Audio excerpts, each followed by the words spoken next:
27-28 ноябрь көннәрендә Россия төбәкләрендәге һәм чит илләрдәге ире татар эшмәкәрләре катнашында 16-нчы Татарстанның эшлекле хезмәттәшләре форумы һәм Каз өмәсе фестивале була.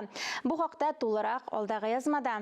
Эшмәкәрләр дигән вакытта һәм Каз өмәсе дигән вакытта билгеле бер дәвердә шушы кыш алдыннан гына уздырыла торган бәйге яисә йола горыф гадәт ягыннан гына түгел, каз үрчетүчеләрне айрым бер һөнәрчеләр буларак, яшәү рәвеше буларак, анда безнең йола мәсьәләсе дә, җыен мәсьәләсе дә бер төп йортта, төп нигездә гомумән берничә нәселнең яшәү. Бүтән Россия Каз өмәсе фестиваленең Мөслим районы җирлегендә узуы табигый. Данлыклы Ык елгасы буенда урнашуы аңа бу кәсеп өчен барлык мөмкинлекләрне тудыра. Фестивальнең нәтиҗәсе Мөслим районына җыелып 24-25 көне үрәкләнәчәк.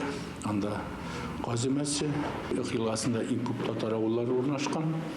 4500 татар авылының 1000-гә якын Ык елгасына урнашкан. Быелгы фестивальдә катнашырга 471 кеше гариза җибәргән.